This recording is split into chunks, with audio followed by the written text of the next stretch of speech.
Let's get it. 580 Sports Talk coming at you on a Friday afternoon. Thanks for being with us here on 580 WIBW, FM 104.9, online at 580WIBW.com, and on our video stream on YouTube, 580 Sports Talk, and Facebook, WIBW News. I am Dan Lucero. Brendan Wrzinski is here. Spencer Dupuis will be along in a bit. And Trenton Kraxner is here for the last time. Yes, folks, it is the final show for our beloved summer intern, Trenton Kraxner, our producer-engineer. He says goodbye today. We say goodbye to him today on the show. Just one of many things we're going to do today, and not a lot of time to do it because we're off at 5 o'clock today for Royals baseball. The Royals open a 3-game set in Cincinnati, the Queen City, against the Reds.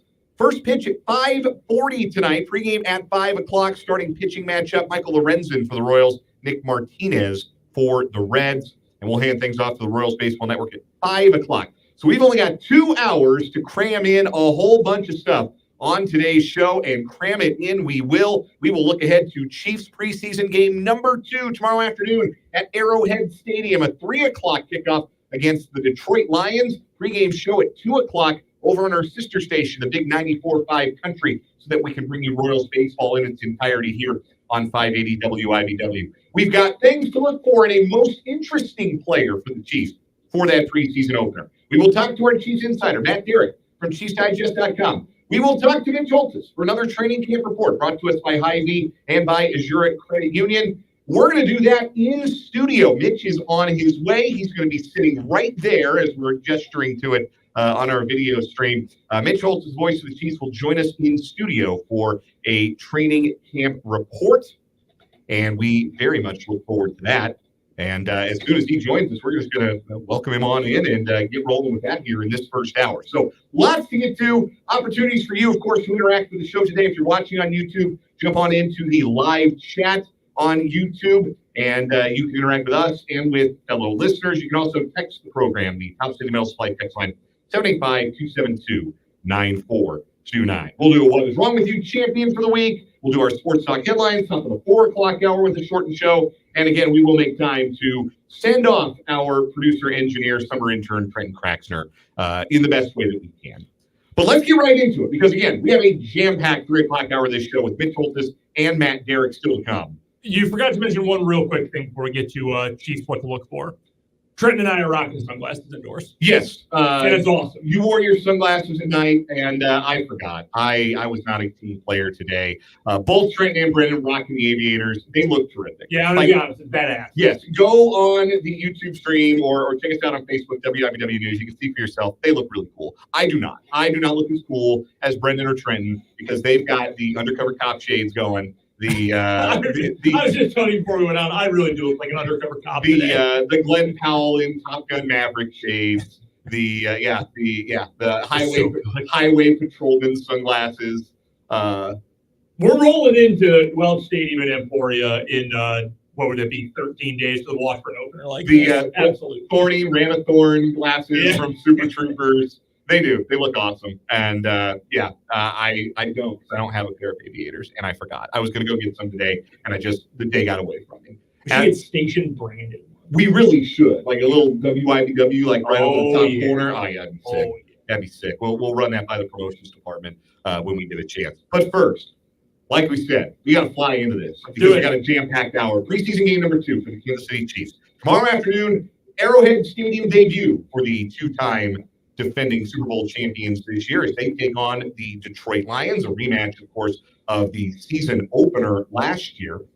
2 things to look for. We each gave you 2 things to look for the last preseason game. We'll get Mitch Holthus' checklist as well when he joins us in just a minute. But let's give our things to look for. I'll let you go first, Brendan. What's your first thing you'll be looking for on Saturday? Number 1 for me, it's a repeat from this past week against Jacksonville, the wide receiver rotation. I am of the belief that if you're banking on showing your skills in preseason game 3, the finale, that probably doesn't mean a whole lot of positives for you going forward. So to me, this is the showcase game. You might get a little bit more of the starters, think they're going to maybe play a little bit more than they did in the preseason opener against Jacksonville. Go out, grab the bull by the horns, make an impact. If you're Nico Remigio, that's on offense, that's on special teams. Put something positive on film. Justin Ross. We've heard good things from Matt Nagy this week. We saw positives last weekend against Jacksonville. Do it again. Make some good plays. Block. Do the dirty stuff. Something that shows you deserve to be here. And this probably is a good opportunity. If Sky Moore or Kadarius Toney is going to save their spot on the roster, you probably need to do it tomorrow. That is going to be the time to get it done. So you've got to get that done ASAP. Number one thing to look for me, the continuing battle for the cornerback 2 spot on the roster. Joshua Williams could stand a better showing than he put forth in the opener against Jacksonville. I didn't think he was bad. Like I said yesterday, he gave up that long pass to Brian Thomas, 41-yard pass. I actually thought the coverage was decent, and Thomas just made a good play on a well-thrown ball. But Williams could certainly use a more convincing showing if he wants to win the job cleanly. We might see Jalen Watson for the first time this preseason. Don't write Najee Johnson off either for that spot. He's still very much in the mix as he comes back from his injury. We're going to see a lot of those 3, I would suspect, on Saturday. And somebody's got a chance to go win the job because Dave Merritt has said he wants somebody to win it outright. He doesn't want there to be still competition or not sure who the best option is opposite Trent McDuffie going into week 1 against the Ravens. Somebody's got to go take the bull by the horns at CB2. I'm excited to see who that is tomorrow. I will stay on the defense for my second thing to look for coming up tomorrow. We talked about it a lot yesterday. The secondary defensive tackles, that DT2, DT3 role. I really do believe there's real competition for who gets that starting job next to Chris Jones. Like I told you yesterday, I lean with Derek Nottie getting the nod for that role. He's been there before. Last year was a bit of a down year, but he's been a very solid player for this team for a long time now. I think it'll go to him, but there are other guys. We heard from Mitch just the other day. Trent Wharton's had a really good camp. I think there's some other guys in that line that are not that far behind. I'm a big Mike Pennell fan. Neil Farrell, they traded for him last year. These guys who are trying to get into that rotation, if you're Neil Farrell, and just trying to get on the field a little bit more, get that starting job, another opportunity for one of those guys to put something positive on tape. That job may go right down to the wire more than the receivers might, but this is another chance. While Chris Jones is, established there, establish yourself as that number 2. Second thing to look for me, I'm curious how the running game shakes out. With Isaiah Pacheco, I don't think likely to get a ton of carries, and Clyde Edwards-Helaire still on the sidelines dealing with his health issues. It's a big opportunity for Carson Steele and Deneric Prince. I think we're going to see a lot of both of them. Steele, I think, is on the team. We've talked about this. He's the top choice at fullback right now. It's a position Andy Reid likes to have on the team. Matt Nagy flat out said it in press availability earlier this week. You can trust Carson Steele. Whatever you give him, you can trust him. Whether that's blocking, whether that's running, whether that's in a 1-back or a 2-back scheme, you can trust Carson Steele. I think he's locked in. I am interested to see how he does carrying the ball, if he gets a little bit more of a look, not just in short yardage, but in some first down, second down opportunities as well. Deneric Prince has to make it worth the Chiefs' while to keep him. And a good showing from him on Saturday, I think, could go a long way towards making sure he does make the team, because I think he's got a skill set that the Chiefs would really like to have at running back. In particular, his ability to catch the ball. That's what everybody raved about last year at camp, and you can see it in this camp. You saw it in the first preseason game against Jacksonville. He made a really tough catch in traffic. It was not a great ball. I think it was Oladokin. It was on the touchdown drive, so I think it was Oladokin who threw it to him. And it was not an easy ball to catch. It was in traffic over the middle of the field. He made the grab. There's a skill set there for Deneric Prince that I think makes the Chiefs better. He's just got to show the Chiefs that that's a skill set that they need, and that he's the guy that is most equipped to deliver that to him. He's got to make it worth the Chiefs' while to keep him. Special teams is also a part of that for Deneric Prince as well. So those 2 players in particular, I'm intrigued to see more of Carson Steele, because I think he's going to be on the 53, and more from Deneric Prince to prove he belongs on the 53. I'm right there with you. Let's get to the most interesting player of the week. I'm going to go with Leo Chanel, because I think he's the player that I would like to see a little bit more from. I don't think I'm, totally out of line here by saying I was not super impressed by what he did this past week. Not that it was bad, not that it's some sort of referendum on the player that Leo Chanel is or can be. Nothing like that. I just don't think he played especially well against the Jags last weekend. So for a guy who is coming into this season with a massive amount of hype, and I think that's fair to say, right, that he's coming into this year with a ton of people who are expecting him to be really dang good, I would just like to see a little bit more of that. They're going to ask more of him this year. He was great in the Super Bowl. If he's just playing that role and playing like that for the rest of his Kansas City career, that's a really dang good NFL off-ball linebacker. I just want to see a little bit more of that. One rep where he's better in coverage, and I will say, yep, good, I'm set. I just want to see it. It's one of those things where we've heard all the talk. I just want to get to the point where we can say, yep, I've seen it. We're good. Let's roll. Here's the question, I think, for Chanel, and he can go a long way toward answering it with a good performance on Saturday. Are the Chiefs going to play a lot of two linebacker sets, or is Chanel strictly the third linebacker in a base defense or an extra pass rusher? And in passing downs, Chanel's not on the field and maybe an extra safety is. Maybe they go 4-1-6 in a dime look with 4 defensive backs, 4 corners, or 3 safeties. You could see more Jaden Hicks and less of Leo Chanel on the field if they choose to go that direction. It's a good question. Lots of options, certainly, for Steve Spagnuolo. But yeah, Chanel's got a lot of buzz. He played great in the playoffs, was awesome in the Super Bowl. Want to see him build on that with a solid preseason showing. The guy for me is Felix Anudike-Uzomah. We talked about him quite a bit yesterday. I am starting to get the feeling like the Chiefs are starting to look at him and wonder, boy, is there more here? Is there more that he can give us? Because it's year 2 and it's go time. Their opportunity is there for him to be that first defensive end off the bench. Yep. With Charles Omenihu on the sideline, the opportunity is there for Felix to get more playing time and do something with that playing time. But I'm starting to get the feeling the way people around the Chiefs talk and the way that the Chiefs coaching staff talks about him, they see his growth. They see his physical maturity. Which is a plus. They see him working hard in practice, doing better in one-on-one reps. Now they need to see it translate to on-field playmaking. Yep. That's the last step for Felix, is taking the improvements he's making on the practice field, taking the maturity and the understanding of how to play the position that he essentially got from what acted as a red shirt year last year, and putting it on the field, putting it on tape.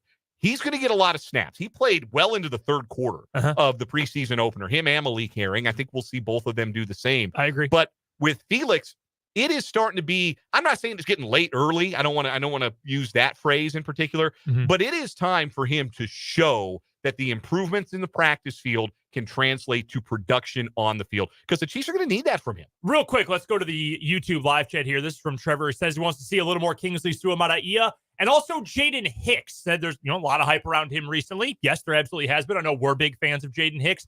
Here's the other thing. You're talking about how does the staff, the coaching staff, view Felix? Well, listen to the way they talk about Jaden Hicks and what he can be and the kind of piece that he can be right away as a rookie. That is a lot of times what you when you hear about young guys or draft picks, certainly first rounders. Hicks was a 4th rounder. When you talk about guys who are going to make that sort of big impact, I don't know that we've heard quite that about Felix yet, but I'm hopeful. I'm still very hopeful and optimistic he can get there, and I hope we see it this week. Yeah, I think it's there for Felix. I really do. I think he's that kind of talent. I think he's that kind of athlete. I know he's that kind of hard worker. Everybody from Manhattan to Kansas City will tell you that the work ethic is there. The question is, can it translate into tackles for a loss? Can it translate into hurrying the quarterback, hitting the quarterback, sacking the quarterback?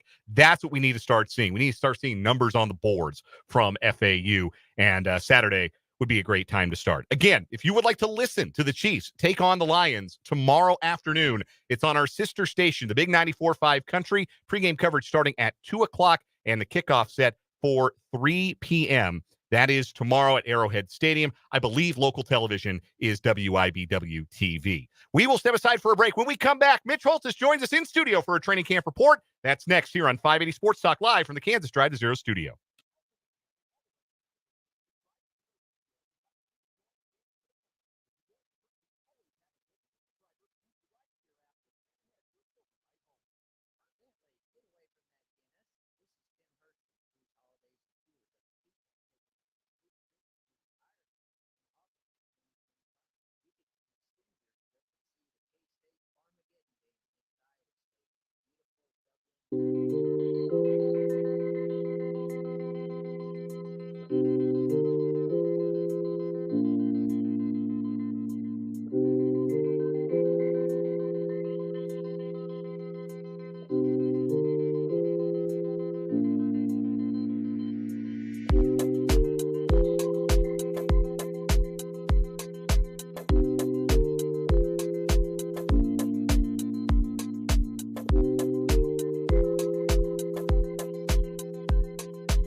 2:23 on 580 Sports Talk. Dan, Brendan, Spencer, Trenton.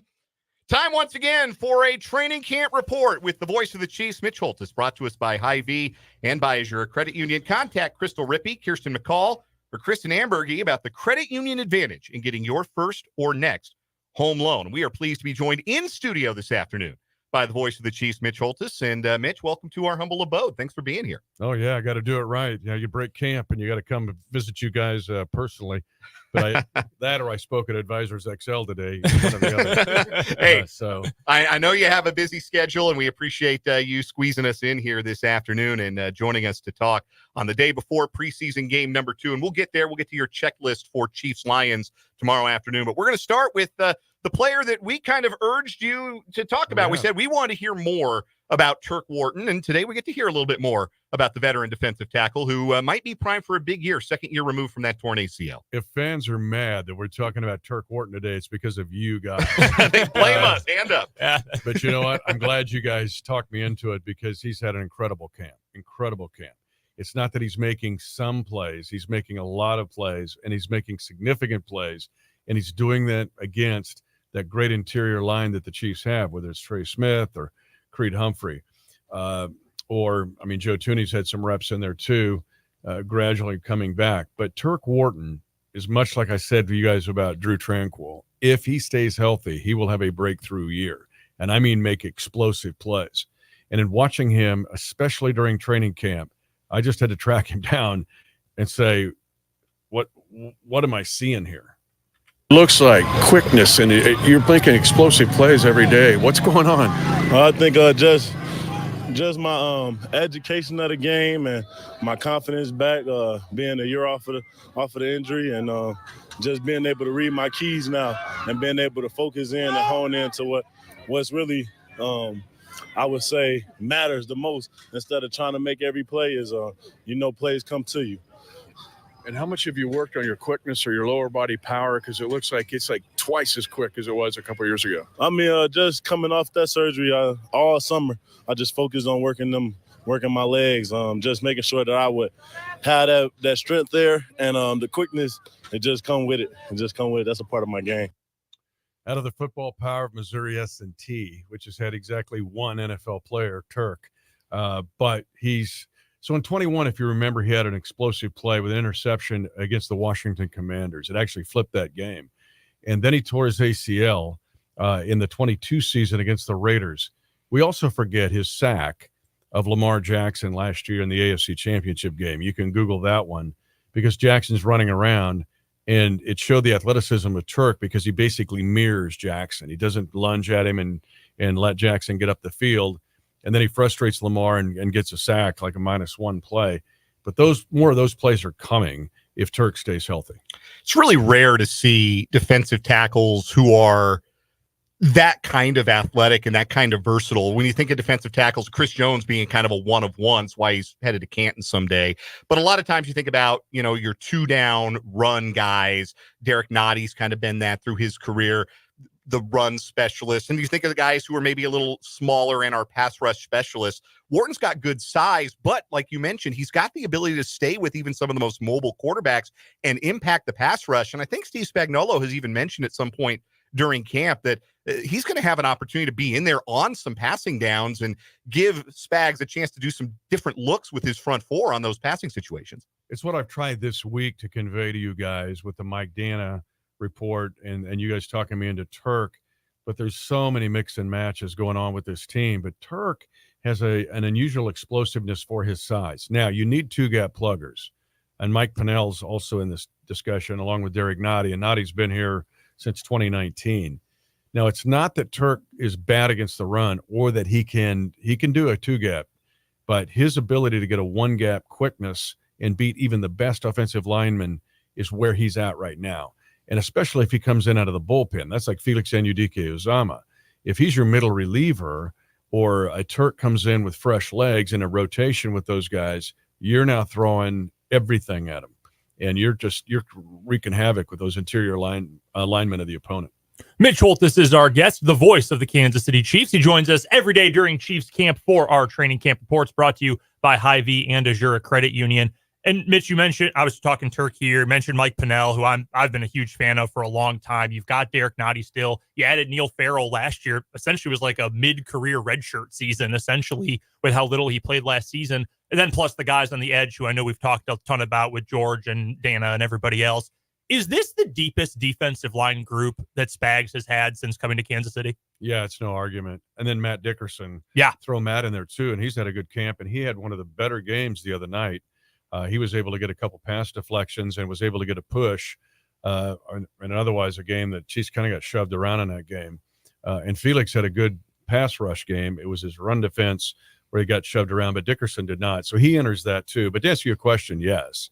And it's not just having depth and having guys, but having guys that can do different things. I mean, I've told you now for 3 weeks that they can really do mind games with the quarterback, not just in the back end of the back seven, but it's with those up front guys.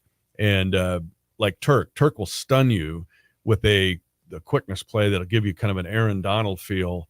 And I'm sure the other teams are like, well, who's this guy, right? We got to deal with all this other stuff. So, yeah, and honestly, I'll take it a step further. Probably not only the deepest with Spags, but you're going to have to find me a team that's deeper on the defensive line in the league. Maybe these guys were playing tomorrow, but generally this is a Chiefs team that all these guys can contribute. Nobody's there with some gratuitous feeling because they all can do stuff. And we know that Spags and Joe Cullen on this defense love to call, the TE stunts and all those games up front that have been so devastating for so long. When you've got a guy like Turk Wharton, who is so mobile for a guy his size, I have to imagine not only do you feel more comfortable making those calls, but they're that much more effective when you've got that kind of athleticism going inside out. Well, just imagine him doing a TT stunt with Chris Jones. You have TE stunts, and yet the TE stunts is who goes first. Tackle goes first or end goes first. There's a bunch. But the TT stunts are also devastating where you have the two inside guys crossing. But when you have two explosive athletes doing it, it's very difficult to pick up for the offensive line. They don't have to communicate. They also have to execute, meaning footwork, hand placement. But if you're on them in a fraction of a second, even the best offensive lineman will struggle with two athletic TT stunts. How big is it for the Chiefs right now to have all that depth with the injuries on the defensive line, and how, you're not going to see a Menahu probably for at least half the season? How big is it to have all those guys that have stepped up or will be stepping up? Well, just throw him into the mix. Now, when you start talking roster math, and you can start doing that after this game, you guys probably already have, that's where I think the answer to your question comes into play.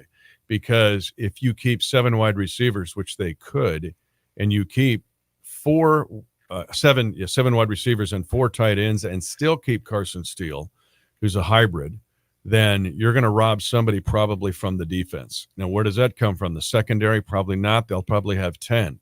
It's probably coming from the defensive line, and that means you would keep 9. And so now you've got to be, who is that 9? Who are those 9 guys? And then you throw a Menahu into this mix. All the guys we've been talking about. Now you throw a Menahu in, more depth, another explosive player, long wingspan, ask Easton Stick. He gets stripped of the ball at the 5. He doesn't even see him coming. It's like this elongated man comic book, ball comes out. So now you bring another dude in that he brings his own element to it with his wingspan off the edge. And you've got, again, it's challenging to find that many guys, 9/10 guys with that kind of talent and explosiveness on any other team in the league. The voice of the Kansas City Chiefs, Mitch Holthus, joining us in studio for a training camp report brought to us by Hy-Vee and by Azura Credit Union. All right, Mitch, the Lions in town tomorrow afternoon. Preseason game number 2. It's always the one where you see the most of the starters, and it's maybe the most important one for a lot of guys. We kind of ran through our checklists, but no preview is complete without hearing Mitch Holthus's checklist for a preseason game. What are you looking for on Saturday afternoon at Arrowhead? Well, I'll say mine, and then you guys can pop in with yours. I think that's going to be probably the most compelling discussion here. But first and foremost is Kingsley Suama'Autia. He will have more than 6 snaps in this game. There's a chance that he would even play with Carson Wentz some, which I anticipated. I think I told you this earlier in the week. I thought that maybe they would give him a series with Carson. The coach didn't. So for him to, and is Aiden Hutchinson going to play? Is he going to rep against him? Then it doesn't get any more real than that. But this Detroit defense is good no matter who's playing. So to me, first and foremost is Kingsley Suama'Autia. I don't know where you guys at. What was your number one? Well, number one for me was cornerback 2, and Okay. trying to see if somebody's going to take the bull by the horns at that spot, whether it's Joshua Williams, if Jalen Watson gets to play, Najee Johnson's still very much in the mix.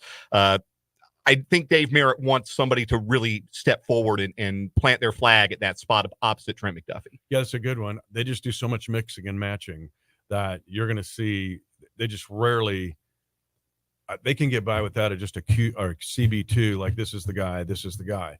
But I'm with you on that one too. So I'm also interested. Yeah, I went with the wide receiver rotation for Mike, because there are a number of. I mean, Hollywood's going to make the team. Worthy, Rice, Watson, those guys are obviously nailed on. But Nico Remigio's at a good camp, and I'm a big fan of his game. Was when he was coming out of Fresno State. Obviously, Justin Ross, there was all that hype last season, and I thought he had that at least one really nice catch against Jacksonville.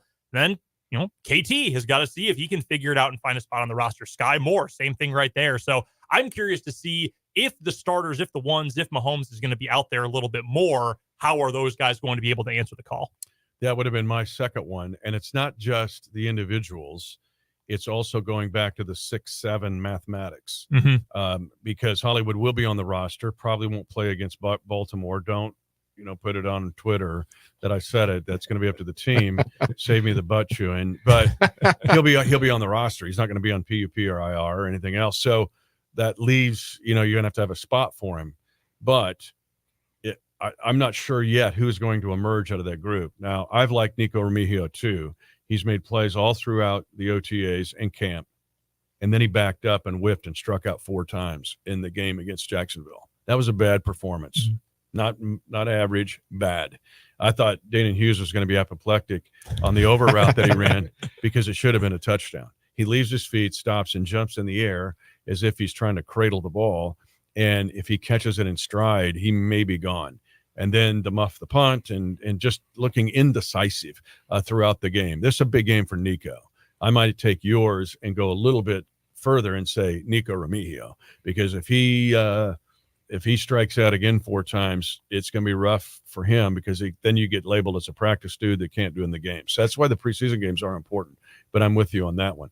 My next one would be the depth on the offensive and we talk about defensive line. I don't worry about that, but the offensive line got worked last week from a standpoint of Jacksonville's group after the first team went off on those 6 snaps. And I'm talking Mike Caliendo. I'm talking Hunter Norzad in this discussion. Lucas Niang will probably start in this game at right tackle because of the injury to Juwan Taylor. And then Wanye Morris will probably be out. So now we're only down 12 offensive linemen. Like, it's going to be a little tense tomorrow in that regard. But I got to see what these other guys can do. You got to find some offensive line depth, and you got to find Nick Allegretti. And we say, Nick Allegretti, yeah, you need the 6th offensive lineman. Any team does now. And so who is that? And that I would look at you, if people could look at me, I'm looking at you with a blank stare, right? Because I don't know who that is. So I think that's a big one tomorrow. If the Detroit Lions are destroying the line of scrimmage after the first team leaves, then we got an issue. We got to talk. Then the other one I would have would be the new kickoff rule. I mean, the Chiefs' overall special teams with the new kickoff rule. You know how mad I was with the league over the whole. And Cam Little, I said the first-year law student at Washburn, solves the case at the Supreme Court. And that threw everything off in the universe. But come on, league. But what's that going to look like tomorrow? On returns and coverage, because the coverage gives up a 73-yard return. I think it's the longest return given up yet in the preseason by any team. And then the returns were clunky, right, with the safety and stuff. So that to me is a priority. That has got to be something that works for the Chiefs. Mitch Holthus, the voice of the Kansas City Chiefs, gracious enough to stop by, join us in studio for a training camp report brought to us by Hy-Vee and by Zurich Credit Union. Chiefs Lions, 3 o'clock kickoff tomorrow, 2 p.m. pregame. That's going to be over on our sister station, the Big 94.5 Country, WIBW FM. We have Royals baseball on the AM tomorrow. So the Chiefs are on the Big 94.5 Country. Mitch Holthus is always on the call. Always a pleasure. You're welcome anytime, as if you need me to say that. No, it's awesome, because, I mean, this is homecoming, right? I'm looking for should have worn my WWW letter jacket in here and figured out which one of you 4 guys is up for homecoming king. That's the thing I'm trying to figure out. That's what the aviator glasses were for. That's it. Speaking of alums at Advisors XL, all I'm seeing is WWW alum. Yeah, they're everywhere, aren't they? Oh my gosh, We're coming out of the walls of that place. Absolutely, but yeah, awesome. You guys do a terrific job. Who did the call again of the St. Mary's Inman game? That was Brendan. Man, that was so good. I'm telling you, that was for real. I appreciate But I that. listened to you when you least expect it. I'm listening because I'm interested in all these area schools. Well, we appreciate that. Trust us, our listeners know. They all want to know. What do you think of Axtell this year? What do you think of the War on 24? You know, they all want to know. And I tell people we could do an hour with Mitch just on high school sports. Oh, I love it. I love it. And the best thing I told you, my son, to be in Silver Lake, we lived there 21 years, to play for C.J. Hamilton. But the war was so cool because it's Army-Navy. And to get a high school rivalry of small schools, it's that big, and Topeka comes out for it.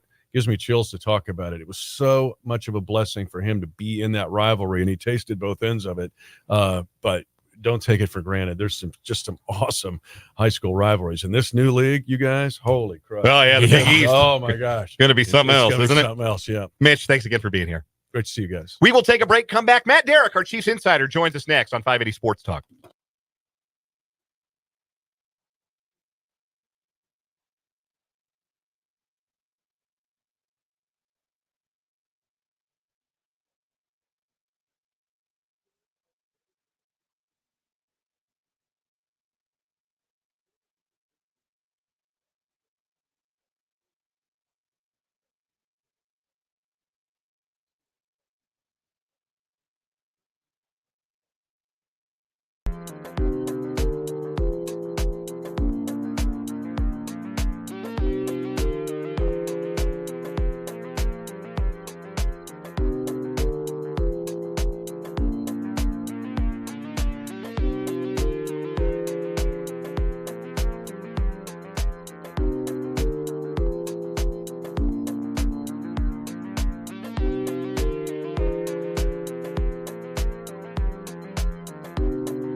Let's go out to Kansas City. Continue this Chiefs heavy first hour with our Chiefs insider, Matt Derrick of ChiefsDigest.com. Covers the Chiefs for that fine website / publication. Check it out. Find him on Twitter at Matt Derrick. Matt, forgive us for ringing your line a little late. We had Mitch Holthus in studio in the last segment, and when Mitch is in studio, you give him a little time to stretch his legs and enjoy that. So apologies, we were a little late getting to you today. Oh, I half expected you just not to call me at all. If I had Mitch in the studio, I'm not sure I'd call me. Matt, what was your first experience when you met the voice of the Chiefs? Oh, gosh, I'm trying to remember. I mean, because when I first finally got on the beat and everything, and I had met Mitch years before, but he would never know that because I was a nobody. I'm still a nobody, but I do remember the first time that he called me by my name, and I was like, Mitch Holthus knows who I am? That's not right. That's impossible. I mean, maybe he thought I was Matt McMullen or something, and just got me confused. But I do remember that, and it was quite gratifying because I'm like, Mitch Holthus, man. I mean, this is the guy he's been doing this forever. I mean, I think he's been doing this since I was in college. There's no way he knows who I am. So that was one of my big moments of arrival on the Chiefs beat was when I knew it was like, Mitch Holthus knows who I am. That's pretty freaking cool.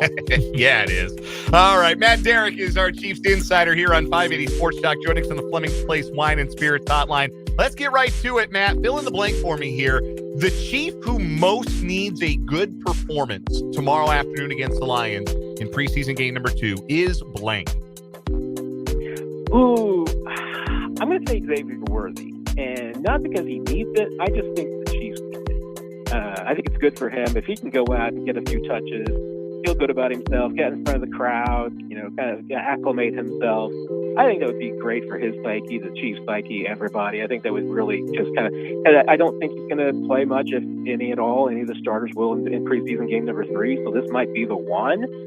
There's a lot of guys that probably need a good performance just to make the team. There's a few that could go a long way if they could do that, but that's the guy that I'm most eager to see because I just want to see the ball in his hands in a real NFL game on the field, and I know he wants to see it too. So let's get the butterflies out of the way, get it to Worthy. I think that'd be a big moment, and that's why I think the Chiefs were designed to try and get him involved early last week. They kind of want that moment. They want to make sure that he gets his opportunity, and I know Mahomes kind of wants it too. It seems like everybody in this team wants to see what Worthy can do.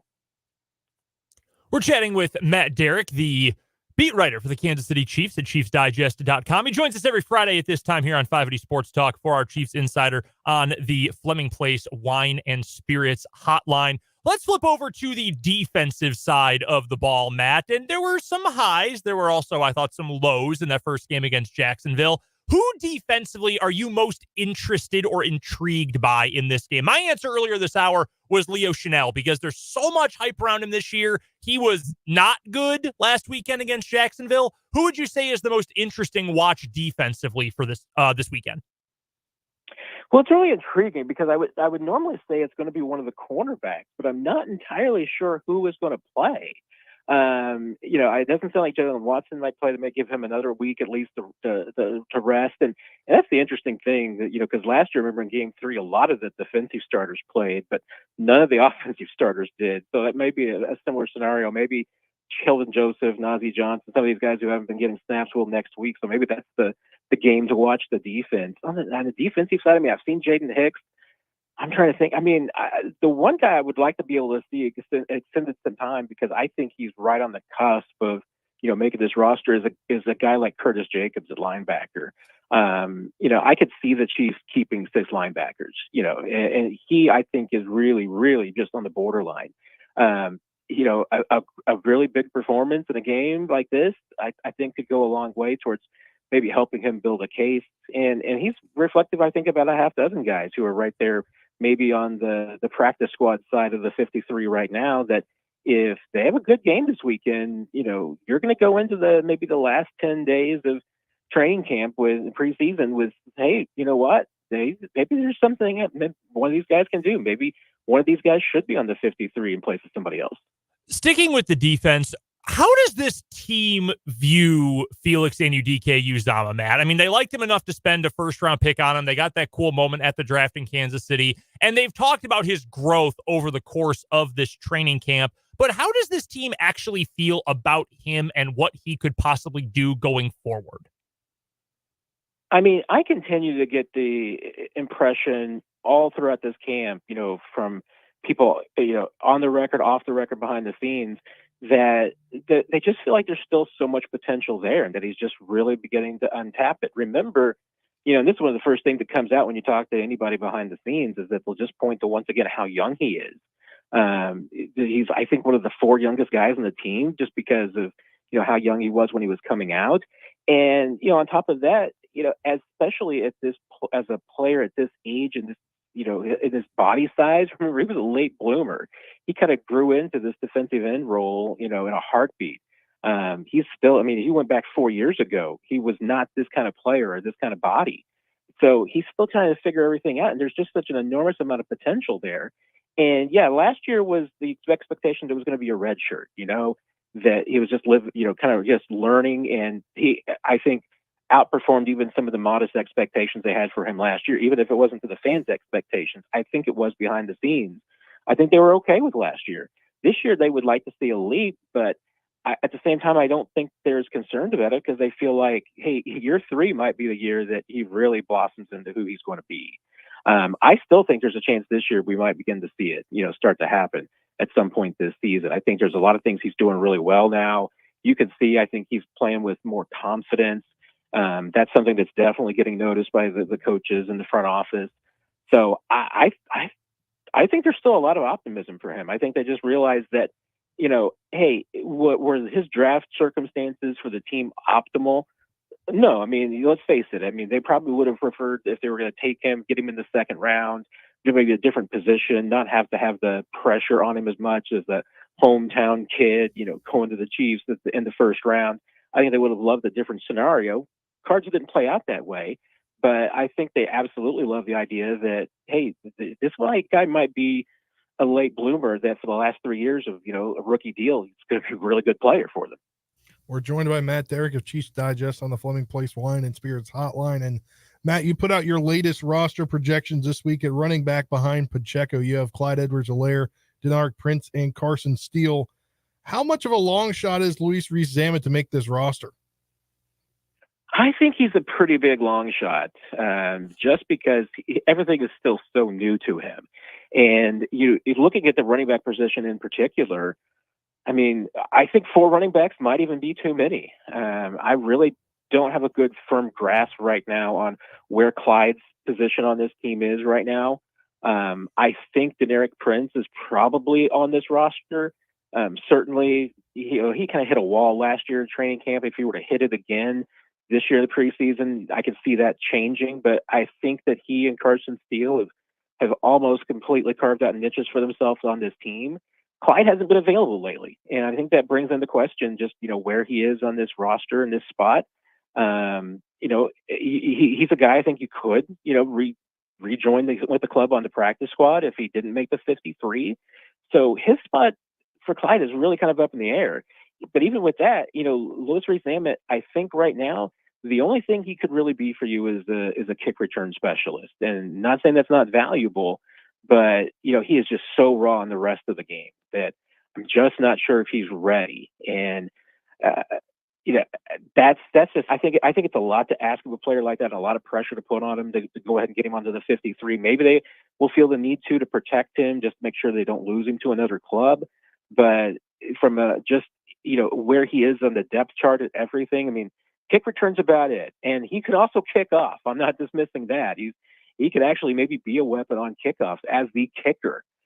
But anywhere else he's trying to fit in, he's got some growing to do. And even on special teams, I think the Chiefs will tell you that he's got some maturing and just learning of the game. And the belief, they feel like he can get it, but he might be a year away from being ready. All right, Matt, we got about 30 seconds to a minute here for this last question. The wide receiver group, in particular, Kadarius Toney and Sky Moore, Super Bowl heroes 2 years ago, scapegoats last year, maybe on the fringes of the 53-man roster this year. Are we going to even see Toney dress tomorrow? And is Sky Moore maybe in line for some more snaps as he tries to rescue a roster spot? We'll see on Kadarius. Nothing ever surprises me with Kadarius, but right now, you look at snaps and you look at where he is, and you would say this guy's not making the 53. Whereas with Sky Moore, just if you were to watch the last 4 practices since the preseason game Saturday, and where he is playing, you would say this guy's absolutely on the roster. So I don't think that there's any danger of Sky losing his job. I think, barring a trade, I think he's on this team. Kadarius is another situation. I have no idea how to fit him in right now, other than I just don't think that he's on this 53. Matt Derrick covers the Chiefs for ChiefsDigest.com. Joins us on the Fleming Place Wine and Spirits hotline at this time every Friday as our Chiefs insider. Matt, enjoy the game tomorrow. We'll talk to you next week. Sounds great. Take care, everybody, and best wishes, Trenton. Hope to see you down the road. Hey, absolutely. Thank you very much, Matt. That is Matt Derrick. We got to take a quick break. Come back, wrap up this hour. 580 Sports Talk next.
This is going to have to be really quick, but I think it applies to all of us. On second thought, we all kind of thought Sky Moore wasn't going to be a Kansas City Chief, and here's Matt Derrick with, I'd be shocked if he's not. Yeah, that kind of took me by surprise. I was reading through Matt's rosterology and thought, whoa, are we sure about that? But Matt seemed pretty certain. I figured it was over. I figured he was going to be learning Birmingham Stallions, buddy. I've seen him in a lot of videos on Twitter, though.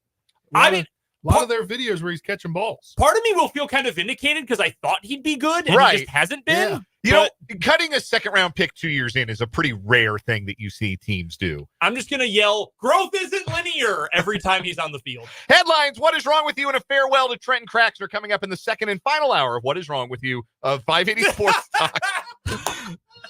Drive to Zero Studio. Get me out of here.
Let's get it.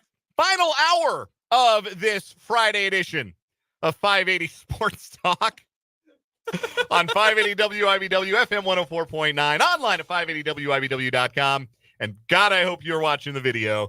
We are on YouTube. Our channel is 580 Sports Talk. We are on Facebook, WIBW News. Brendan just gave us a opening credits to Chip's sort of salute with the aviators. Brendan Drzezinski as Eric Estrada. Yeah, finger guns are a lot cooler when you have these shades on. No, that's fact. Trenton was right, though. Yeah, Trent's got it going on in Trenton camp. Trenton mentioned this during our break at the top of the hour, and I felt the same way. They are not, the aviator shades, they are not made for long-term computer screen viewing. No. Wow, who would have guessed? Not great for the old retinas. The cones and rods, not a huge fan of that. So I've had to kind of go between having them on and off because it's a little painful. No, it's fine. It looks cool. Yeah, totally understand that. People have done way worse for fashion. Dan Lucero, Brendan Drzezinski, Spencer Dupuis, and producer engineer, our summer intern, Trenton Kraxner, whose time with us ends as we sign off the air today. We will do a tribute. In an internship capacity. Yes, just in an internship capacity. He's going to continue on and do some work for us as the sideline reporter for Washburn football broadcasts over in our sister station, Classic Country 106.9 throughout the football season. So this won't be the last you hear of Trenton Kraxner, but it will be the last day that he gets to hang out with us here on 580 Sports Talk for now. So we will do a tribute. Our final segment of the day will be a tribute to Trenton. We'll let him get any take that he's got that he's just sitting on. We're going to let him get him off his chest. I have a feeling a lot of them are going to be about the starting right fielder for the Kansas City Royals tonight. Yeah. Just a hunch. Just a hunch that I have after being around Trenton Kraxner in any capacity for any length of time and also receiving any kind of text from him for the last week and change. Hey, when you play 4 straight games and have one multi-hit game, also Ellie De La strikeout, Ellie De La air starting tonight for the Reds. See, it's already started. We're going to let Trenton get it all off his chest a little bit later on and pay tribute to our departing summer intern later on this hour. Again, this is our final hour today. We're off at 5 o'clock. We hand things off to the Royals Baseball Network. Royals and Reds tonight at Great American Ballpark. 5:40 first pitch, which means Royals Baseball Network starts their pregame coverage right at 5 o'clock. So, better dead than red. Who's your favorite Cincinnati Red of all time? Ken Griffey Jr. Spencer? Yeah, Ken Griffey. Wow. I was going to hot take it with Pete Rose, but I'm not going to do that. That would be a hot take. Hey, you can like the player. That's fine. Separate the art from the artist. Yes, very much so when it comes to Pete Rose. Let's say Barry Larkin. Great player. Larkin was cool. Ken Griffey Jr. was so cool. Like, truly just the coolest baseball player. Actually, I take that back. Johnny Bench. There's a good answer. That's a good one. I bet he spoke a few years ago at my college. Really? In Huntington at a thing. I don't know. So the award for the best catcher in college baseball used to be called the Johnny Bench Award. It's the Buster Posey Award now. Yeah. But it used to be called the Johnny Bench Award. And I think the banquet for it is still in Wichita. So when I was working down in Wichita, it was still the Johnny Bench Award.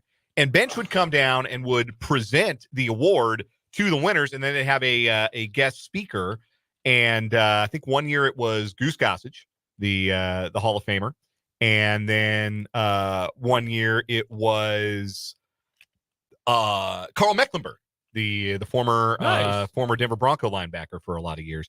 I'm looking up who won the awards the years I was down in Wichita. Looks like it's not really guys worth remembering. I don't remember Stuart Turner at all. Max Pentecost was a pretty big deal prospect, but he messed up his shoulder and he never made it to the bigs. Anyhow, loved snakes though. Anyhow, I got to meet Johnny Bench and That's cool. Shook his hand, and there was a running joke on an Archer episode about how big Johnny Bench's hands are. Can confirm.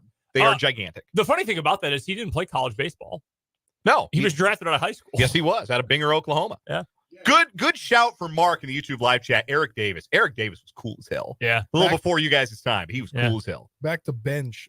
Big shout out to him. He donated to help Marshall build a baseball stadium. That I did not know. That is very cool. How about Yeah, that? he didn't have a college, so he came down with a Royals legend, Royals great, Montgomery. Jeff Montgomery, Jeff yes. Montgomery. Yeah, he's on the pregame show. Yeah. Jeff Montgomery went to Marshall. Got a Played Jeff Marshall. Montgomery bobblehead. Yeah. I did not know he was a Marshall Thundering Herd. How about that? Yeah. That's your in, man. That's your into the booth anytime you want it. Drop Monty a line. Get him on the show. What are we doing? What are we waiting for? Coming up later this hour, in addition to our tribute to our departing summer intern Trenton Craxner, we are going to crown a What Is Wrong With You champ for the week, and we're going to kick things off here with our 580 Sports Talk headlines, which we will do with the Royals and the Reds. It is Players Weekend. Did you guys see this? I did see that. Players Weekend in baseball. Yeah. So back before COVID, for a couple of years, they did like special uniforms, and you got to put your nickname or something, whatever you wanted, on the back of your jersey. And the uniforms were kind of technicolory. They were pullover. They looked like Little League uniforms. Some teams, they looked better than others. But that was the Players Weekend thing. And you could like do fun stuff with your cleats. You could do fun stuff with, your uniform. And then they stopped doing it after COVID, and they brought it back in a capacity this year. They're putting like the jersey numbers on the side of everyone's hat, and it's like a funky font for everything. I don't know that that's a winning idea, but you're going to see some of that. A couple of uniform flourishes, though, for the Royals tonight and this weekend that are worth noting. That Michael Garcia has some cleats on which he has portraits of a couple of his favorite athletes of all time, and one of them is the late Yordan Ventura, of course, former Kansas City Royals pitcher. Also, Bobby Witt Jr. has a Pablo Sanchez bat. Who knows who Pablo Sanchez is? Backyard baseball. The very same. The GOAT. Backyard sports legend, Pablo Sanchez. If you ever played the Backyard series of video games, Played them all. Pablo Sanchez was the best, particularly in baseball. He was the best. Like, he was better than the pros. When they put the pros in the game, he still wanted Pablo Sanchez over like Barry Bonds. So he's got a Pablo Sanchez bat that he's using tonight. I hope he hits a home run. Speaking of bad jerseys, the Reds are wearing their nasty black City Connects for tonight's game. The worst. I think the Reds have the worst. No, I take that back. The Tigers have the worst City Connects. But the Reds are bottom 5. Get it where your actual team colors are part of the uniform. Just wear all red. That would look better than the all black. Black on black looks like you're wearing pajamas. Yes. It looks bad. Really, really bad. Anyhow, the lineup for the Royals tonight, Michael Massey leading off at second base. Bobby Witt Jr. and his Pablo Sanchez bat, batting second at short. Vinny Pasquantino's at first. Salvador Perez is behind the plate. MJ Melendez is in left field. Paul DeYoung, coming off of a 3-hit day last time out, at third base, batting sixth. Trent, would you like to tell us who's batting seventh in right field tonight? Kansas City's own legend, Adam Frazier. It is Adam Frazier batting seventh in right field for some reason. Then Freddie Fermin, the DH, and Kyle Isbell in center field, all backing Michael Lorenzen, hoping that his third start as a Royal is much better than his second start as a Royal was. The Reds, by the way, are starting right-hander Nick Martinez, who's actually had a pretty decent year, 6-5 with a 3.16 earned run average. The Reds lineup features Jonathan India at second base leading off. Ellie Della Error. Ellie Della leads the league in strikeouts. Ellie Della, every little leaguer wants to be just like him. Ellie Dela Cruz at shortstop, batting second. Tyler Stevenson, the catcher, hitting third. TJ Friedel in center field, hitting cleanup. Spencer Steer in left, bats fifth. Jamer Candelario, the DH. Ty France at first base. Will Benson in right field. And Noelvi Marte at third base, batting ninth. I just looked up the Tigers City Connect because I don't think I had seen them before. I actually think it's really cool that they have decided to rebrand as an MLS developmental team. I just wonder, like, these guys should be playing Sporting Kansas City 2 at Rock Chalk Park this weekend. I just wonder who thought it was a good idea to say, let's put tire tread on the back of our uniforms. So it looks like we get run over, which is what happens to us every year in the American League Central. Let's look like we have skid marks on our uniform. Yeah, those are bad. That's bottom one. I agree with you wholeheartedly. Gee, anyway, that is your Royals preview for today. Again, 5:40 first pitch. We're off the air at 5, so we can make way for the Royals Baseball Network. Michael Lorenzen going against his team that drafted him. This is true. Michael Lorenzen was drafted by the Reds, came up as a red leg back in the day. First headline for me today. Let's go to some college basketball, shall we? Every offseason, Matt Norlander, Gary Parrish, and the folks over at CBS Sports College Basketball Coverage, they do a series that's either called Coaches Confidential or Candid Coaches. They've done back and forth over time. Well, today they released from their poll of over 100 head coaches and assistant coaches in Division I, Who do you think is going to be the National Player of the Year in college basketball? Can you guess who got the vote? 36% of the vote? Hunter Dickinson. Hunter Dickinson finished third in the voting. 16% of respondents chose Hunter Dickinson. Number one, freshman Cooper Flagg at Duke. 36% of the vote. Alabama's Mark Sears finished second. RJ Davis at North Carolina finished fourth. Jonai Broom from Auburn. Ryan Kalkbrenner from Creighton also received multiple votes. 6 other guys received 1.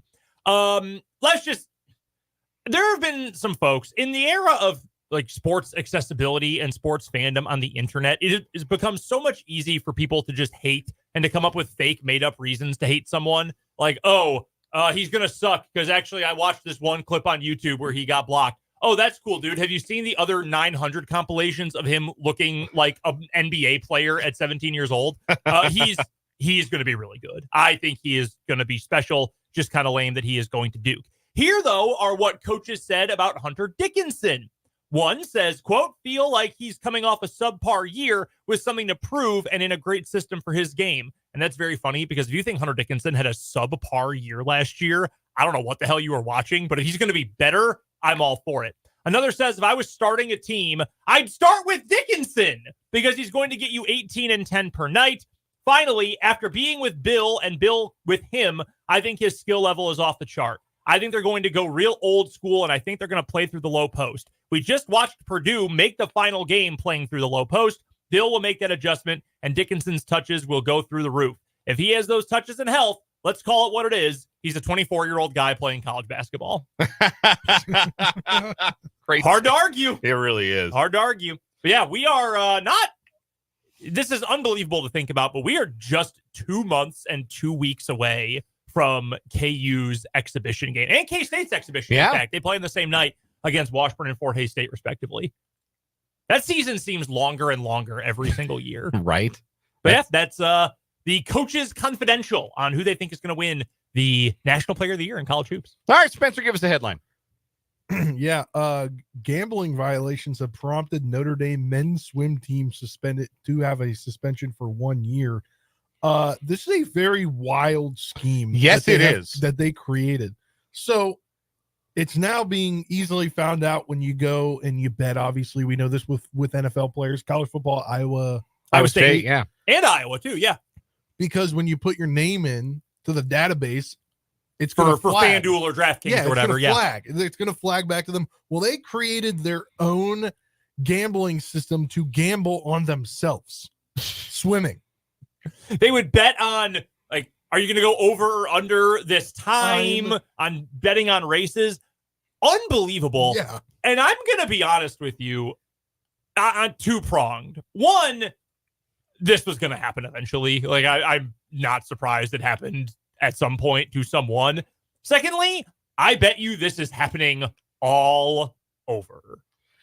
Yeah, maybe not to this degree, but I would be shocked if there aren't plenty of other teams or programs in college sports at different levels across the country who are doing something like this, and probably who have done something like this for decades.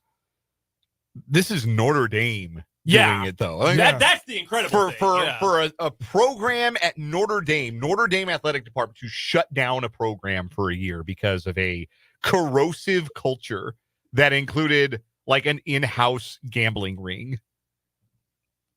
Like, it's pretty crazy. Yeah. Look, mounting evidence that maybe we need to be a little even more strict on who has access to the ability to gamble. That maybe this needs to be 21 and up and not 18 and up. Like, I think that that I certainly think is a compelling idea. Although I guess in this case that might not change since it was all in-house. I just want to know, like, is this a loophole to us being able to gamble as college athletes? Because, I mean, it says, according to a person with knowledge of the situation, members of the team had set up a makeshift internal sportsbook where they could wager on times posted by themselves or teammates. They weren't found to have bet on opposing teams or any other athletic event. Well, if they had, their eligibility would be done. Yeah. It's just wild to me that this hadn't happened before, but it probably has. I don't think it's a loophole because still in most of, to my knowledge, like state by state states by states that have legal sports gambling, you can't like bookies are still illegal. Yeah. Like Yes. if I was running an underground sports book, that would still be illegal, even though it's legal in state. Which because is essentially what this is. Exactly. There's so much regulation. In fact, I think Indiana was pretty early one of the states that adopted legal sports gambling. But you still have to go through legal channels for it.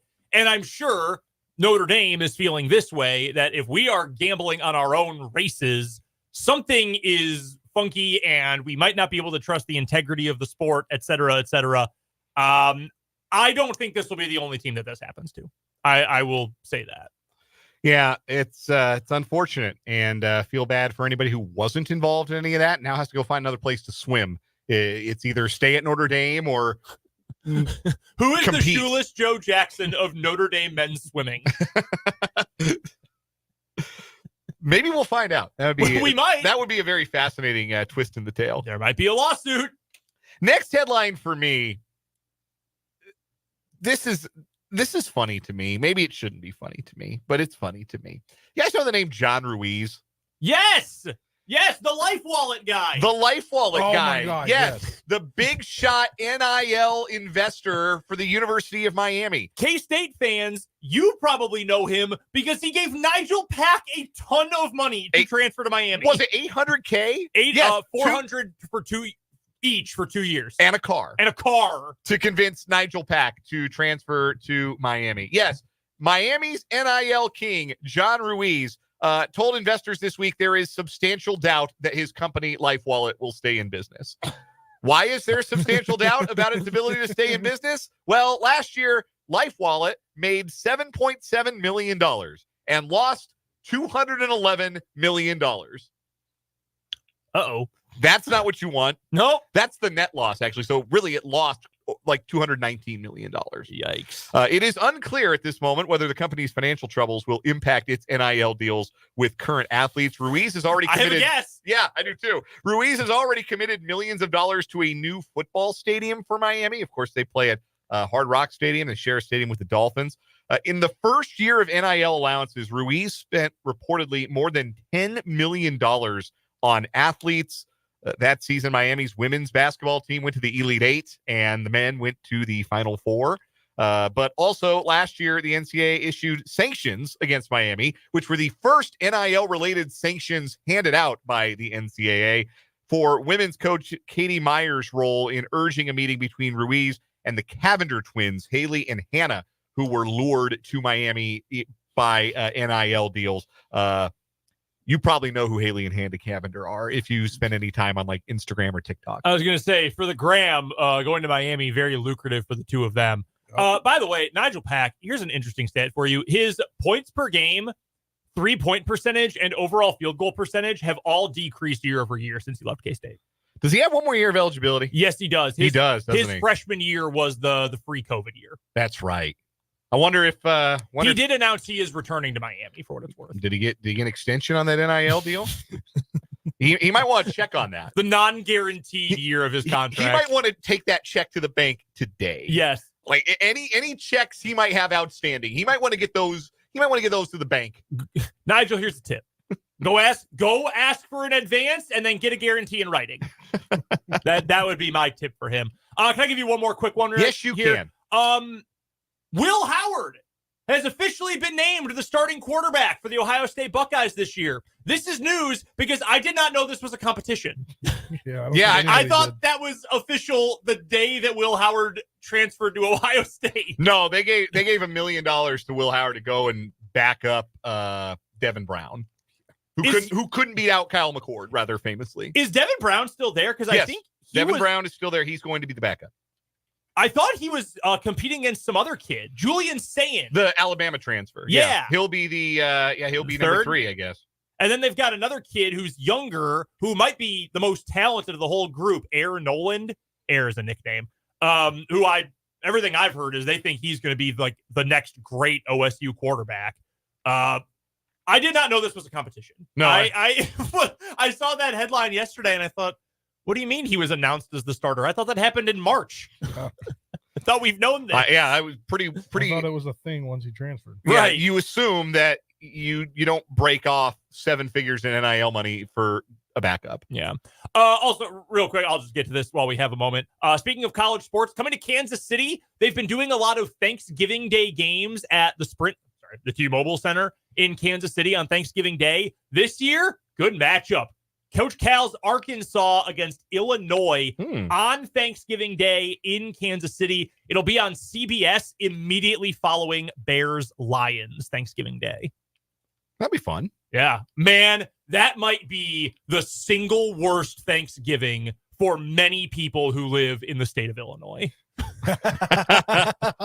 There are people who live in Kankakee, Illinois, whose entire year's worth of mental health is going to ride on that afternoon. I hope the bird comes out good. Gonna That's all I'm be gonna a say. bad dinner. Yeah, No kidding. I hope the stuffing and the cranberry sauce are really hitting. If that day goes poorly, they're going to beg for politics talk at dinner.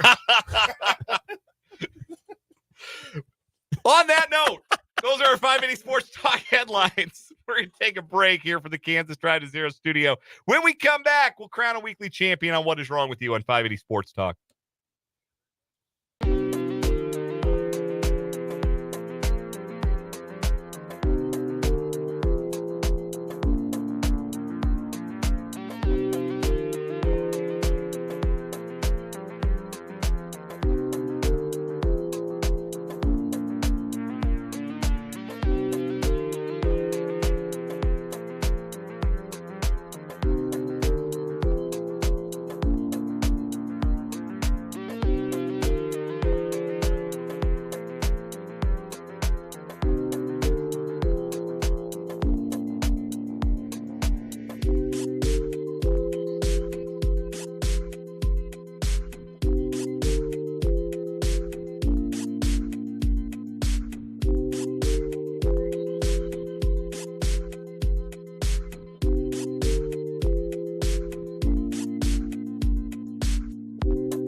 it's time to crown a weekly What Is Wrong With You champion here on 580 Sports Talk. 2 new stories today competing to dethrone our current weekly champ. Yesterday's winner, the Mercury Gambit, a Russian chess player who tried to poison her rival with mercury at a major chess tournament in Dagestan.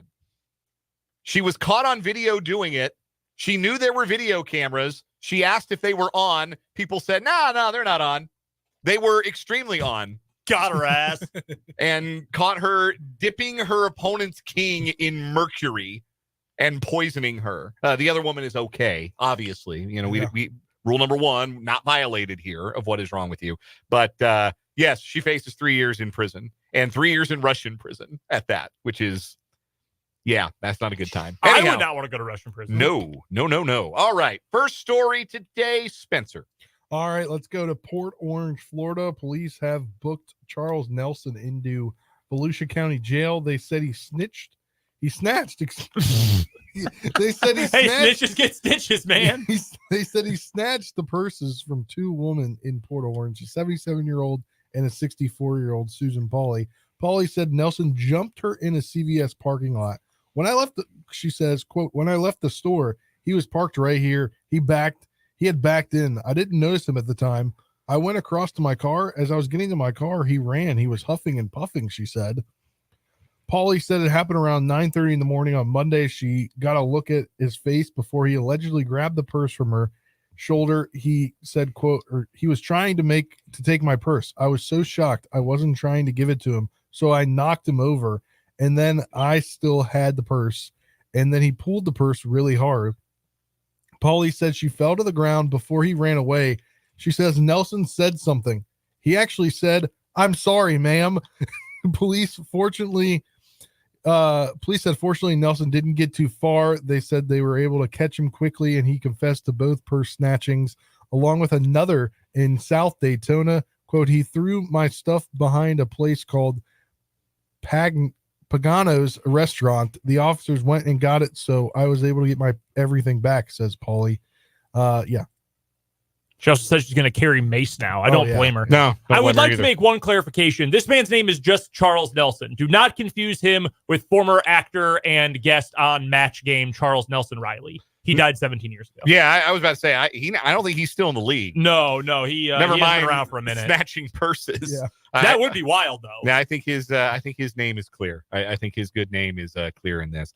For my story today, we're going to Detroit, where a man rear-ended arguably the worst car he could while eating chicken wings on Wednesday.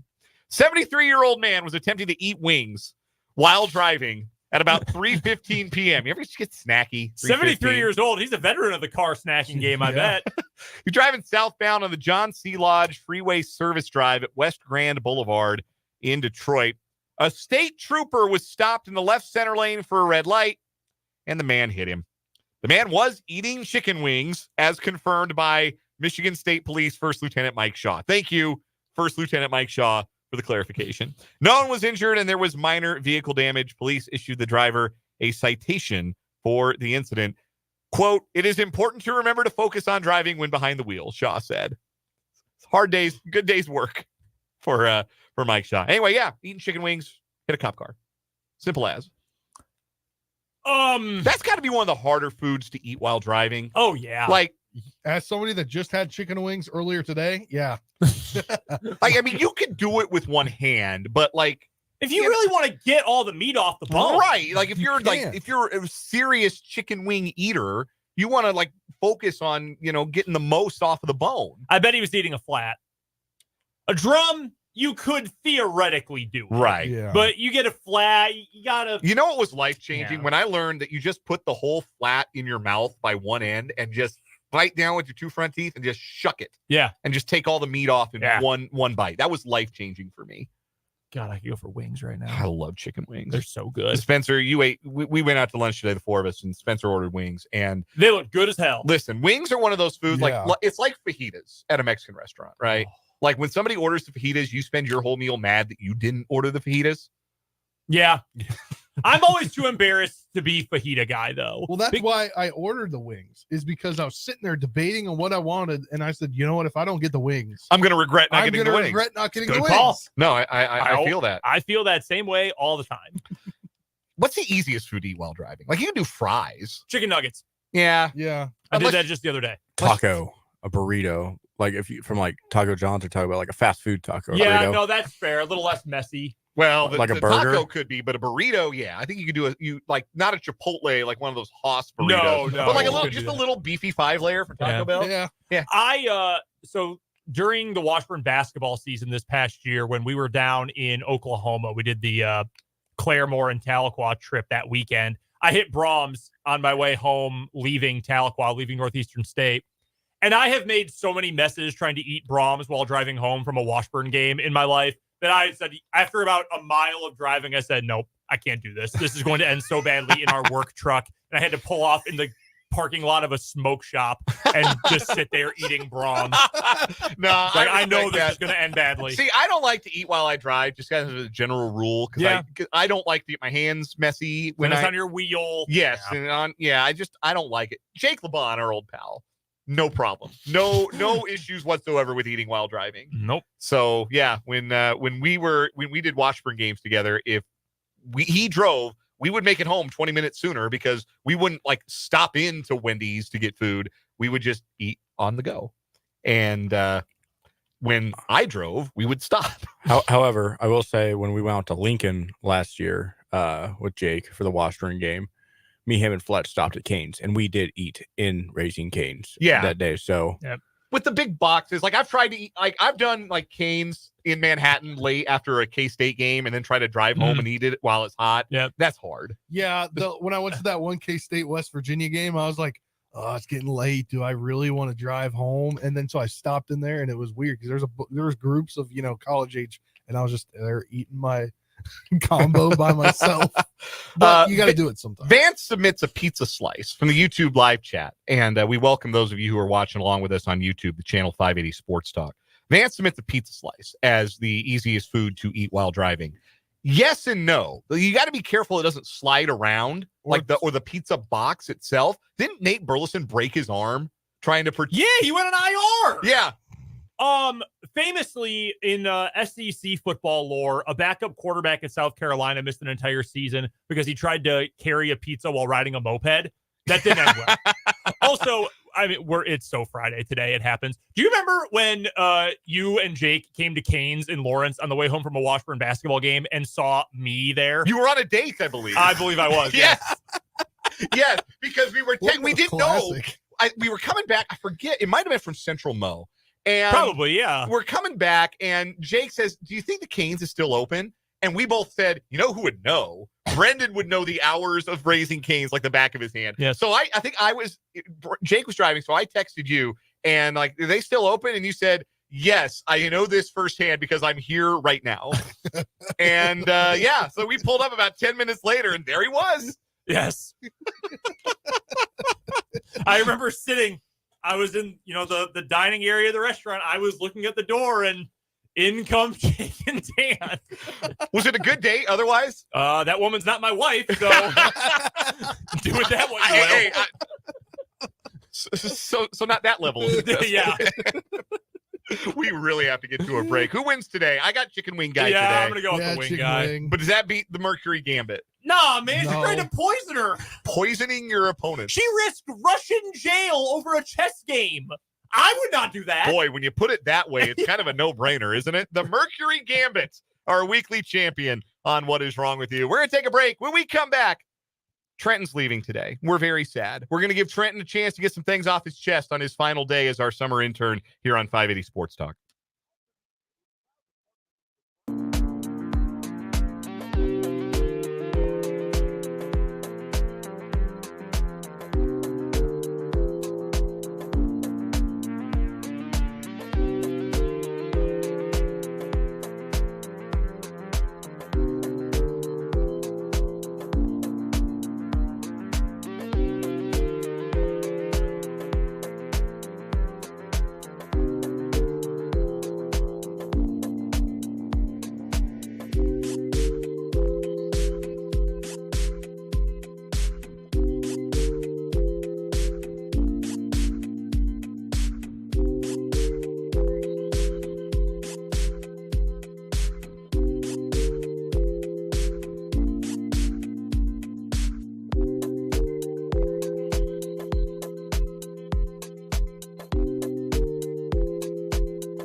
444 on 580 Sports Talk.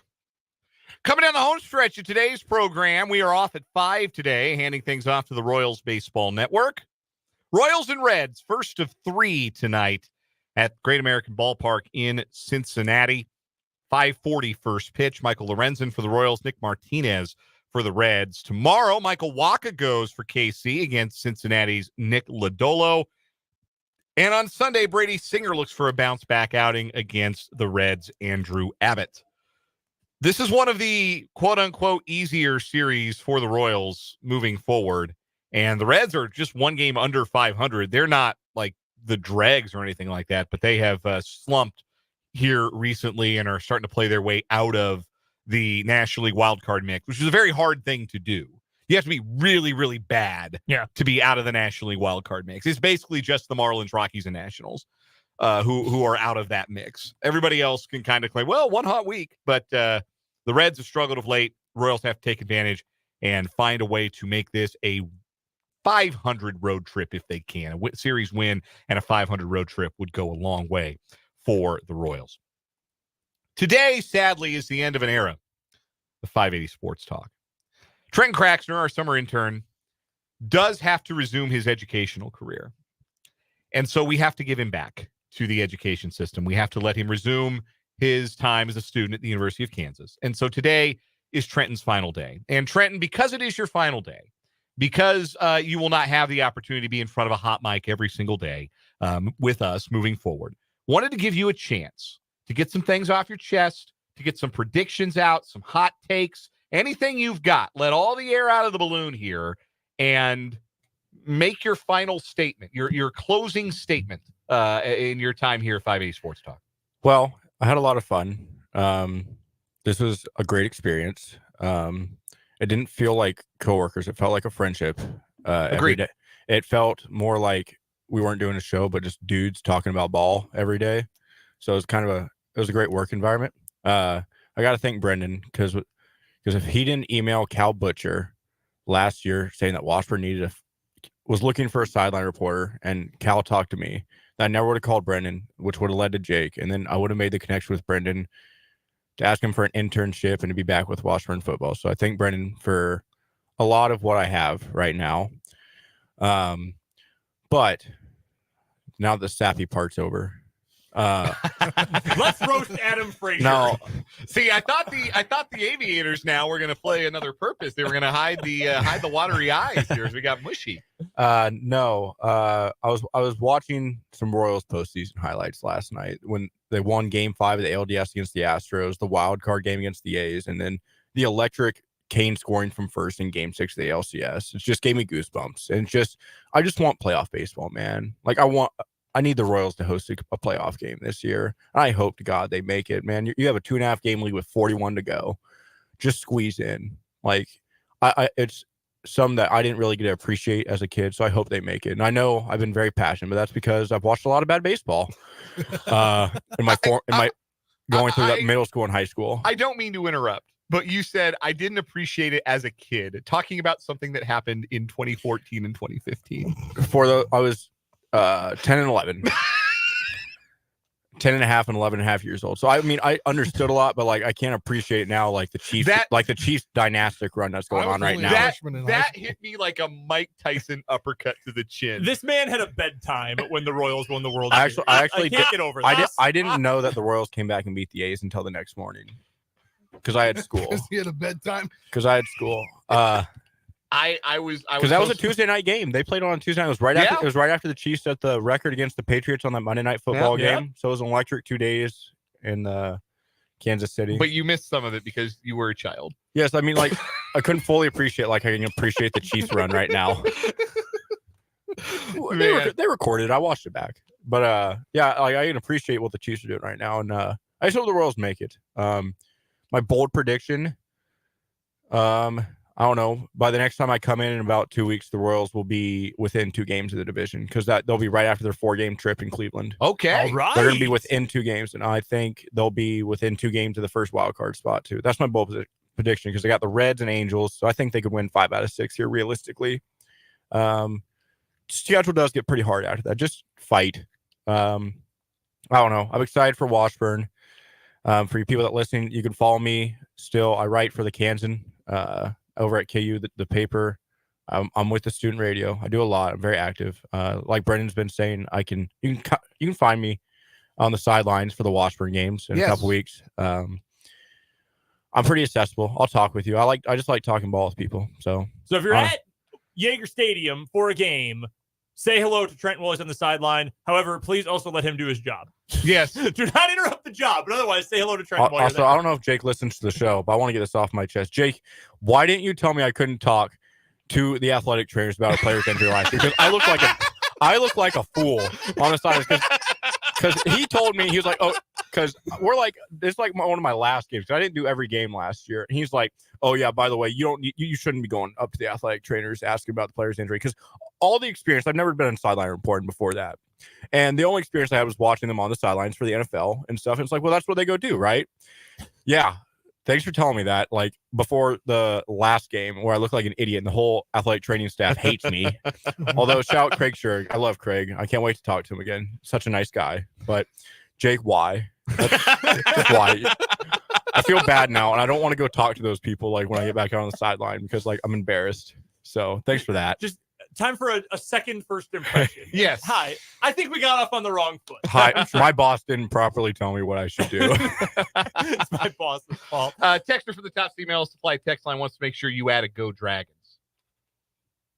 Yes, go Dragons. Shout out Valley Falls. A lot of people there believed in me, my family, and everyone that pushed me to keep pursuing this, because this isn't something that a lot of people from where I grew up are going into, not like the profession necessarily. So thanks for my family, all my friends, and all the teachers I had that pushed me to pursue this. And always go Dragons. I'm always repping Valley Falls. Always talking about the Dragons, even at lunch today. Yes, yes, that is true. That is 100% factual. Talk their ear off. Well, Trenton, I'm just sad we didn't have more lunch. Yeah, that was a missed opportunity. Yeah. We did. We missed out on that. So we ate a lot today. Yes, we did. Trenton, I think I speak for all of us on the other side of the glass here when I say that we really enjoyed having you around this summer. That it's one thing to be an intern and come in and push the button and turn the dials and make sure we sound good and stay on the air, but you actively participated in making the show better while you were here. And we're all really grateful for that. We really enjoy having you here. We're going to enjoy having you on the Washburn broadcast. And I say it in all sincerity. If I could keep you, I would. Honest to goodness, because you've done a tremendous job and you do make the show better. But I also know that you have a much greater future in broadcasting ahead of you than pushing buttons and turning dials for us yahoos. And I want you to go pursue that too. So go be great, Trenton, and we'll be here. Thank you. We'll be here rooting for you every step of the way. That's our summer intern, Trenton Craxner. We're going to take one final break. We'll come back with a final word for this edition of 580 Sports Talk.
Final word time on 580 Sports Talk. Spencer Dupuis, start us off. Yeah, it's going to be a multifaceted final word here.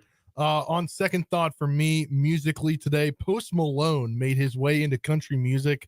People are going to give me heck for talking about this because it's not real country. Go listen to the album. You won't regret it. He also dropped a long bed version to us. So he dropped a deluxe today as well. Pretty darn good. Trenton, it was great to have you as an intern. And go Royals. Also going to have the Bill Self tomorrow. Great call. At 23rd Street Brewery. So. Shout out to him. Final word for me, a couple quick hitters here for you as well. I know I said Leo Chanel was my most interesting player this weekend, but I'm going to circle back around and say Felix Anudike-Uzomah, go be great. So many people are rooting for him, not just for football purposes, but because he's from Kansas City. He played high school ball at Lee's Summit. He was the Big 12 Defensive Player of the Year at K-State. There is so much desire for him to be a good or at least serviceable regular NFL player. Go out and make an impact in this game against a team in Detroit that's got a really good offensive line. And I'll say my best wishes to you too, Trenton. It's been an awesome summer. I'm very thankful for the connection you mentioned when I reached out originally to KU to find a sideline reporter for Washburn. And that led to last football season and talking Washburn all year and into this internship as well. So very thankful you've been here with us. We're going to miss you a ton, but excited for the Washburn season, and we'll see you soon. Final word for me today. Preseason game number 2. You see the most of the starters for the Chiefs. I'm sure that will be the case tomorrow at Arrowhead Stadium. Just hoping for no injuries, number 1. But number 2, I want to see if Deneric Prince puts down a claim to make this football team. I want to see if Nico Remigio rebounds. He's had a great camp, not so good in preseason game 1. Can he rebound and try to stake his claim? And cornerback number 2, who's going to step forward and really plant a flag to be the guy who starts opposite Trent McDuffie on opening day? I think those are the 3 most fascinating battles still going on as the preseason continues. Again, a 3 o'clock kick, 2 o'clock pregame over on our sister station. If you want to listen tomorrow, the big 94.5 Country, WIBW FM. That'll do it for us. Royals baseball coming up next. One more time for Trenton Kraxner, for Brendan Wierzinski, and for Spencer Dupuis. I'm Dan Lucero from the Kansas Drive to Zero studio. This is 580 Sports Talk. Good night.